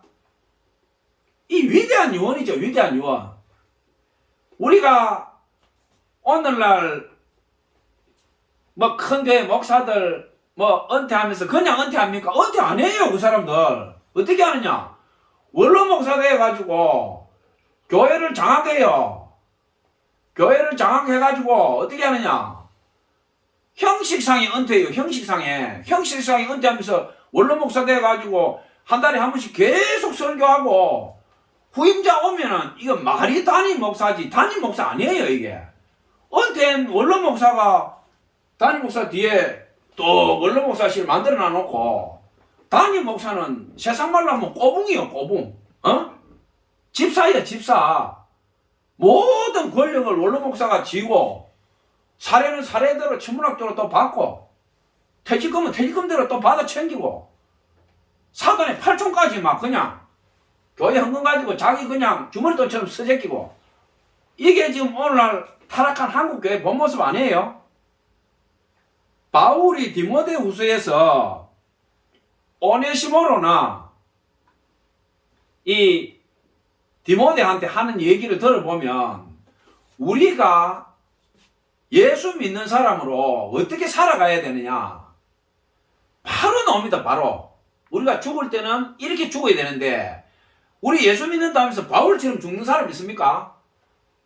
디모데후서 1장 15절에 보면 아시아에 있는 모든 사람이 나를 버린 이 일을 내가 안 하니 그 중에 부겔로와 허모겐에도 있느니라. 원하건대 주께서 오네시모로의 집에 긍휼을 베푸시옵소서. 그가 나를 자주 격려해주고 내가 사슬에 매인 것을 부끄러워하지 아니하고, 이 말은 사슬에 매있다 로마 감옥에 잡혀있다 이 말이에요. 로마에 있을 때 나를 부지런히 찾아와 만났습니다. 우리가 지금 보는 성경은 부지런히 찾아와 만났습니다 이러는데 공동 번역이나 다른 번역에 보면 어떻게 했냐면 로마에 있을 때 그가 나를 힘에 겹도록 찾아와서 나를 찾아냈다 이렇게 번역되어 있어요. 지금 부지런히 찾아와 만났다 이 말은 이 번역이 잘 안 맞아요. 오네시모로가 바울이 로마에 잡혀 있을 때 어디 있는지 몰라가지고 미친듯이 찾아다니 미친듯이. 이게 상상이 됩니까? 오네시모로는 바울이 감옥에 잡혔을 때에 뭐 목회자도 아니고 평신도 신분이었어요. 평신도. 뒤에 오네시모로가 에베소 교회 이제 책임자로 설교자로 됩니다. 바울이 잡혀있을 때는 오네시모로의 직분이 그렇게 높지 않았어요. 모두가 다 바울이 얘기하잖아요. 아시아에 있는 모든 사람이 나를 버렸다 그래서 바울 감옥 잡혀. 그런데 무슨 직분자도 아니고 대단한 사람도 아닌 오네시모로가 그 에베소에서 수천리 길을 찾아와가지고 저 얘기하고 있죠. 그가 힘에 닿도록 나를 찾아와서 만났고 나를 위로했다 이게야. 다른 모든 사람들은 죄인이라고 그러고 내한테 돌 던지고 배신하고 돌았었는데 이 오네시모로가 와서 뻔하잖아요. 옷도 넣어주고 먹을 것부터 해서 바울한테 해서 위로하고. 그러니까 바울이 이 오네시모로를 갖다가 이 디모데후서에서 여러 번 언급합니다. 4장에서도 언급하고 있고 1장에도 언급하고 있고. 그러니까 이 오네시모로가 바울이 죽을 때에 여러 사람을 언급하지만 마지막에 이야기하잖아요. 브루스길라와 아기라를 문안해라. 오네시모로를 문안해라. 이 디모데한테 이야기하잖아요. 자기 가슴에 죽을 때에 남아있는 사람이 누구냐? 브루스길라, 아굴라, 오네시모로, 디모데. 이런 사람이다 이 말이에요. 이런 사람들. 그러니까 우리가 예수 믿으면서 우리가 눈을 감을 때에 바울처럼 우리가 죽는 사람이 몇 명이나 될까?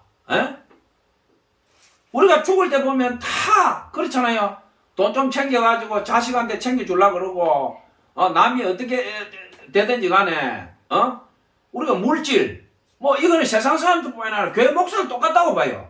오늘날 한국 교회가 지금 걸어가는 거 보면 물론 하나님 잘 믿고 바울처럼 가는 그런 교회 목사들은 있다고 믿어요. 성교사도 그런 사람도 있다고 믿고. 그렇지만 우리나라의 목회나 목사나 선교사나 모든 선교의 대세가 뭐냐면 돈이에요. 돈. 모든 것을 돈 줘. 돈 주면 내가 한번 해볼게. 뭐 이런 식이에요. 이런 식. 바울은 얘기하잖아요. 죽을지언정 난 그렇게 하지 않겠다는 거야. 우리가 바울 서신 가지고 설교를 얼마나 많이 합니까? 마태마가 누가 요한복음은 복음서에 예수님이 1대1 한 거고 나머지는 신약의 13서신이 거의 다 바울 서신입니다. 바울이 죽을 때에 한 이야기가 뭐냐 하면 죽을지언정 나는 돈 받지 않겠다 이거야. 내가 돈 없으면 굶고 내가 걸어가고 내가 두드려 맞고 어느 누구한테 내 손을 벌린 적이 없다 이거예요. 그러면서 바울이 하는 이야기가 오네시모로를 하나님 축복해 주옵소서. 바울이 오네시모로를 영급 유언에서 이 하나님 앞에 이 서신이 기록하고 있습니다. 이 오네시모로가 에베소 교회 뒤에 보면 책임자가 되는데 오네시모로가 100살을 넘게 살았다고 전생에 보면 기록이 되어 있어요. 그리고 이 오네시모로의 자식이 4명이 있는데 에베소에서 오네시모로의 이 자식 4명이 최고의 명문가가 됩니다. 바울이 축복은 그대로 되어버립니다. 이 오네시모로가. 그렇게 되고 바울이 디모데후서에서 마지막으로 브루스길라 아굴라 얘기를 하고 있는데, 브루스길라 아굴라는 뭐냐면, 이 아굴라는 로마의 유명한 장군집의 노예였어, 노예. 근데 이 아굴라가 워낙 지혜롭고 성실하고 부인하고 하니까 그 장군이 아굴라를 노예, 쉽게 말하면 해방을 시켜줬어요. 근데 이 브리스길라는 뭐냐면, 브리스가라고 하는 로마의 아주 명문 집안인데, 이 딸이 아주 고명딸이고 인물도 이쁘고 똑똑하고 이러니까 엄마가 로마의 명문가하고 결혼을 시키려 했는데, 이 브리스길라가 로마의 명문가 자녀들 보고 자기 마음에 안 찬다 이거. 아이 엄마 나 저 사람은 결혼 안 할래. 근데 이 브리스길라가 바울이나 이 기독교를 만나고 난 뒤에 자기가 그 요즘으로 치면 뭐 예배 자리겠죠, 이런 데 왔다가 이제 아굴라를 만난 거예요. 아굴라를 딱 보고 난 뒤에 브리스길라가 딱 꽂혀버려요. 엄마 나 아굴라하고 결혼해. 아굴라는 노예에서 해방된 사람인데 비천하잖아요. 브리스가는 로마의 명문 집안 중에 명문 집안인데, 명문 집안의 고명딸이 노예 해방된 천한 저 사람하고 결혼한다니까, 브리스가 집에서 이 브리스길라를 쫓아낸 거예요. 노예 해방된 사람하고 결혼하면 너는 우리 집안의 망신이고 우리 집안의 명예에 먹칠을 하니까 네가 결혼을 한다면 너는 우리 집안에서 쉽게 말해 허접 팔아야 돼. 그러니까 이 브루스길라가 기꺼이 어머니 알겠습니다. 그러면서 아굴라하고 결혼해가지고 자기 집안에서 내쫓김 당합니다. 내쫓김 당해가지고 아굴라하고 둘이서 예수 믿으면서 살다가 로마에 폭동이 일어나고 난리가 났을 때 이 로마 시민권자 아닌 사람들은 다 쫓겨납니다. 쫓겨날 때 고린도에 가가지고 텐트 집으면서 이 사람들 삽니다. 그래 살 때 바울을 만나가 바울을 2년 가까이 공개하면서 거기서 바울하고 이제 인연이 되는 거죠. 브루스길라 아굴라가. 그러니까 오늘 제가 디모데후서 4장 9절에서 22절을 가지고 여러분들한테 은혜 나누면서 우리가 죽을 때 어떻게 죽을 것이냐. 그러니까 제가 서두에 중국과 미국, 북한 얘기도 드렸고, 우리가 교회 생활하고 목사, 선교사, 일반 성도 모든 이렇게 예배 드리면서 살아가는데, 바울은 죽을 때 어떻게 죽었느냐? 뭐 대단한 유언을 한 거 아니에요. 내가 죽을지언정 이걸 자랑하겠다. 뭘 자랑했냐? 남한테 손 벌리지 않고 내가 고생이란 고생은 스스로 내가 다 뒤집어 썼고 내가 이렇게 슬슬히 죽어가지만, 바울이 아들이 있었습니까? 뭐 자기 뭐 마누라가 있었습니까? 자기 부모가 뭐 자기를 위로했습니까? 없잖아요. 평생을 그렇게 살면서 고생 살아가는데, 마지막에 바울이 디모데후서 유언장에 쓴 게 보면 그거예요. 겨울이 되기 전에 너는 어서 내한테 와라. 겨울이 되기 전에. 이 눈물 나는 이야기 아닙니까? 그 위대한 바울이 배가 고프고 추워가 덜덜 떨면서 내 외투 가지고 오라. 겨울이 되기 전에 너는 어서 빨리 와라. 내가 너 보고 싶다. 그리고 브루스길라 아굴라 문안해라. 오네시모로한테 인사해다오. 왜냐면 그 사람들이 나한테 그렇게 잘했다는 거예요. 그렇게 오네시모로 축복했는데, 오네시모로 실제로 그 집안이 에베소에서 그런 가문이 됩니다. 되고 바울이 이 서신을 쓰고 얼마 안 있어서 이제 목이 잘려서 참수를 당해 죽습니다. 그렇게 해서 우리 신약에서 가장 위대한 인물이 숨을 거두는데, 제가 오늘 여러분들하고 은혜 나누는 이 주 핵심이 뭐냐? 어떻게 죽을 거냐? 이게 어떻게? 내가 죽을 때에 예수 믿는 사람으로 목사, 선교사, 장로 뭐 이런 계급장 다 떼내고, 진짜 예수 믿는 사람으로 죽을 때, 눈 감을 때에 바울처럼 이렇게 죽을 수 있냐? 이게 이렇게 내 외투 가지고 와라. 어떻게 보면 너무 평범하잖아요. 겨울 되기 전에 어서 와라. 내 외투 가지고 와라. 엘리야가 회리바람 타고 하늘로 올라갈 때 엘리야가 남긴 게 뭐 대단한 겁니까? 다 떨어진 외투였어요. 엘리사가 여호와께서 사심을 두고 맹세하노니 내 영혼이 내가 죽을 때까지 당신 안 놔준다 이거야. 그러니까 엘리야가 어떻게 했습니까? 자기 겉옷을 주는 거예요. 겉옷을. 네가 참으로 어려운 걸 요구하는도다. 그러나 네가 죽기로 네 생명 걸고 매달리니 겉옷을 던져주고 엘리야 올라가잖아요. 그러니까 엘리사가 그 겉옷을 그 떨어진 스승의 겉옷을 잡고 두드리니까 갑절의 영감이 자기한테 와버렸잖아요. 구약에서 이스라엘에서 가장 큰 기적과 이사를 행한 사람이 엘리사입니다. 불의 선지자 엘리야를 하지만 엘리야보다 감당할 수 없는 기적과 능력을 행한 게 엘리사인데 그 엘리사가 스승한테 무슨 뭐 돈이나 교회나 그런 거 얻은 거 아니에요. 다 떨어진 외투 그거 잡았어요. 외투. 오늘도 바울이 뭐라 그럽니까? 너 내 떨어진 외투 가지고 내한테 와라. 외투 가지고. 스승이 자기 가슴으로 낳은 디모데에게 준 게 뭐냐면 떨어진 외투예요. 외투. 가죽에 쓴 종이 그거 가지고 디모데야 겨울이 오기 전에 어서 와라. 디모데는 결국 바울이 죽기 전에 바울을 못 만난 거로 되어 있습니다. 겨울이 오면 그 사도행전은 오죠. 유라굴라 강풍도 있고 하니까 겨울이 오기 전에 오라 했는데 들어와까지 디모데가 걸어갔다가 돌아와야 되잖아요. 그러니까 디모데는 돈이 없어. 그러니까 들어와까지 스승이 얘기했으니 그까지 걸어갔다가 다시 돌아와서 배를 타야 되는데 이미 겨울이 와버렸고 디모데는 돈이 많이 없으니까 배편을 빨리 구해서 가야 되는데 그게 여의치 않았다는 거예요. 그러니까 디모데가 로마에 갔을 때는 바울은 이미 목이 잘려가 죽었고 뭐 전성이나 이런 걸 보면 거기에 대해서 상시하게 기술된 건 없지만 디모데가 바울이 죽고 난 뒤에 방문했을 확률이 굉장히 높다. 그러니까 디모데는 울고 울면서 그 외투하고 그걸 갖고 스승을 찾아갔는데 가니까 이미 스승은 죽고 없었다. 이게 정확한 결론이라는 거죠. 그러니까 제가 우리가 예수 믿는 사람으로 마지막에 죽을 때 어떻게 죽을 거냐? 우리 이래 죽어야 될 거 아니냐 이게요. 뭐 큰 돈 가지고 떵떵거리고 내 자식들 다 잘 되고 물론 하나님께서 우리가 하나님 잘 믿으면 그런 복도 주시겠지요. 그렇지만 예수 믿는 사람으로 우리가 죽을 때 이렇게 죽자는 거예요. 이렇게 돈도 없고 아무도 알아주지도 않고 바울이 얘기하고 있잖아요. 모두가 나 버렸다. 이 모두가 그 수많은 교회 설립했고 자기가 텐트 찍어가 돈 자기가 다 주고 어느 누구한테 후원 안 받고 자기 빼가 다 갈리도록 그렇게 했는데 감옥에 갇혀서 옷이 하나 없어가 벌벌 떨면서 늙은 영감이 죽어가는데 누가 하나 옷을 하나 주는 사람이 없다 이 말이에요. 그러니까 디모데 보고 너는 겨울이 되기 전에 빨리 나한테 와라. 가족에서 그거 가지고 오고 디모데야 오네시모로 아볼로와 브루스길라한테 너 인사해라. 그들이 나한테 어떻게 했는지 아느냐.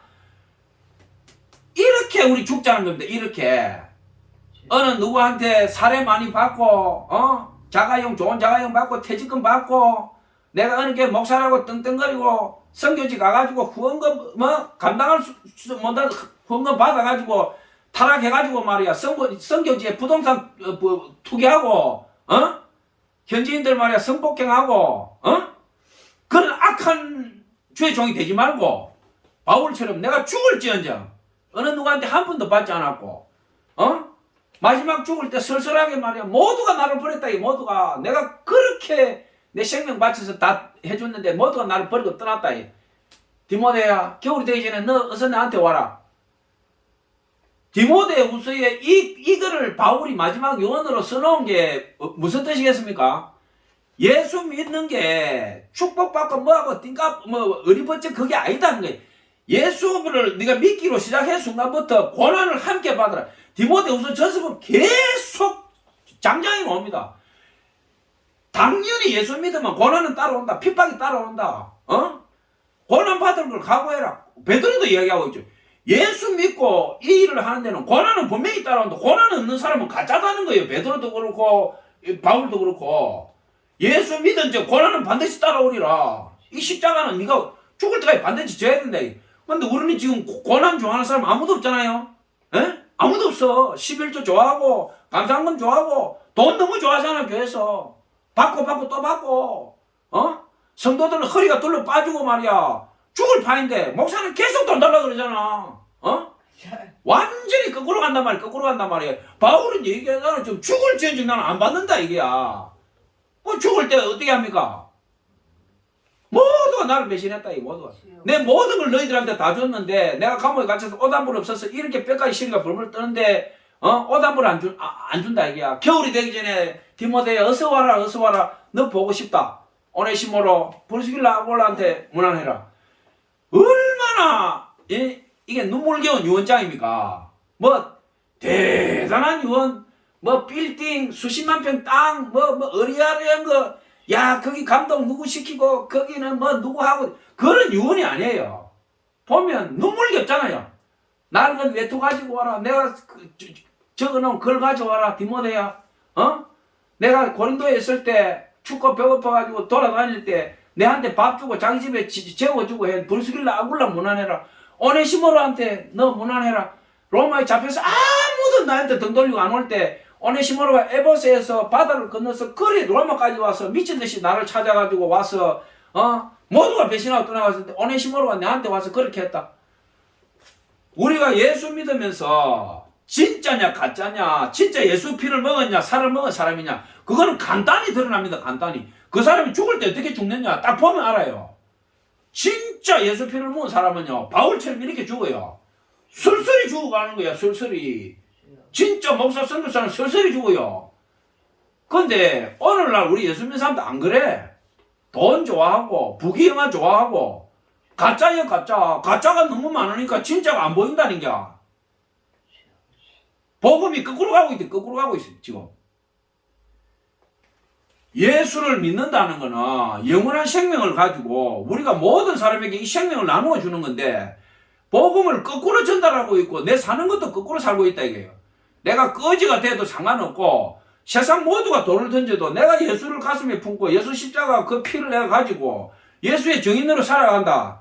그러면 당연히 우리의 결말이 바울이나 디모데나 오네시모로나 브리스길라나 아굴라처럼 이런 삶이 돼야 돼요. 전혀 그렇지 않다는 거예요. 오늘날은 교회 다니면서 감투 쓰는 거 좋아하고 사례 받는 거 좋아하고 식사 대접 받는 거 좋아하고 바울이 절대 그렇게 안 했다. 절대. 죽을지언정 나 그렇게 안 한다 그랬어. 그렇게. 왜 우리가 설교할 때는 바울을 그렇게 많이 팔아먹으면서 바울이 살은 그 삶은 전혀 안 따라가냐 이게 제 얘기는. 바울처럼 살고 디모데처럼 살고 오네시모로처럼 살고 브리스길라 아굴라처럼 살고. 브리스길라 한번 보세요. 노예하고 결혼하는 사람이 어디 있어요? 대통령 딸, 장관 딸이 따지고 보면은 요즘으로 치면은 하층민 중에 하층민하고 결혼한 거 요즘 그렇게 결혼할 여자가 있어요? 눈이 높아가지고 월수입 1,000만 원, 몇천만 원, 빌딩에다가 집에다가 안 그러면 결혼 안 한다고 하는 세상인데, 대통령 딸, 장관 딸, 국회의원 딸이 저 밑바닥에 비정규직 직장도 없고 말이야 형편없는 사람한테 믿음 줬다고 그 사람하고 결혼한다? 말이 안 되잖아요. 브리스길라는 그렇게 한 거예요. 그렇게. 브리스길라는 그렇게 하고 자기 집에서 내쫓기고 평생을 바울하고 디모데하고 그렇게 공개하면서 불꽃처럼 살다가 죽은 거예요. 이것이 우리 예수 믿고 십자가 등에 짊어지고 예수 피 묻은 사람이 걸어가야 될 길입니다. 제가 오늘 설교를 여러분들하고 은혜 나누는 건 이겁니다.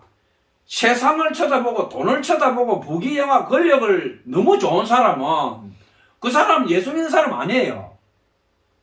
부귀영화를 무조건 걷어 차라는 거 아니에요. 하나님이 나한테 존귀한 자를 만들어주면 그대로 살면 됩니다. 내가 일부러 거지 될 필요는 없어요. 그러나 내가 처해 있는 상황에서 하나님께 영광을 돌리고 예수님 피를 묻은 사람으로서 예수 피에 부끄럽지 않게 살아가야 될 사람이 세상을 쳐다보고 돈 좋아하고 권력 좋아하고 죄인의 길에 서가지고 그렇게 살아간다? 그걸 나는 예수 믿는 사람 아니죠. 구원의 대상에서 나는 이미 탈락되고 실격. 끝난 사람이에요. 내가 죽을 때 쓸쓸하고 돈도 없고 모든 사람이 외면하고 내가 죽을 때 피눈물 나면서 내가 이렇게 했는데 세상과 사람들이 내가 그렇게 구원했던 사람들 도와주던 사람 내한테 등을 다 돌렸고는 바울이 모두 아시아에 있는 모든 일이 나를 버리고 떠났다 이게야. 그렇지만 뭡니까 바울이? 겨울이 되기 전에 내 외투 가지고 와라. 초라한 죽음이지. 초라한 죽음. 초라한 죽음이지만 바울이 죽어서 하나님 앞에 갔을 때 하늘에서 잔치가 벌어지지 않겠어요? 위대한 영웅이 왔다. 이 세상에서 가장 위대한 영웅이 왔다. 천국 잔치가 벌어지지 않겠어요? 한국에 뭐 몇십만 교회 목사, 만 명 넘는 교회 목사가 죽어서 천국 가면 하늘에서 잔치가 벌어지겠어요? 나는 몽둥이 찜질을 하지 않겠나 나 그런 생각해요. 몽둥이 찜질. 큰 게 다 나쁘다는 거 아니에요. 대체로 그렇다 대체로 바울이 걸어간 길과 정반대 길을 걸어가고 있다 이 말이에요. 대체로 오늘 이 말씀 듣는 여러분 모두에게 바울의 죽음과 디모데의 그 아름다운 동력 그리고 오네시모로 브리스길라와 아굴라의 영성이 여러분들과 함께하기를 예수 그리스도 이름으로 축복하고 기도하고 간절히 바랍니다. 아멘. 우리 천국 입구에서 하나님 집에서 다 만나기를 소원합니다. 아멘. 감사합니다.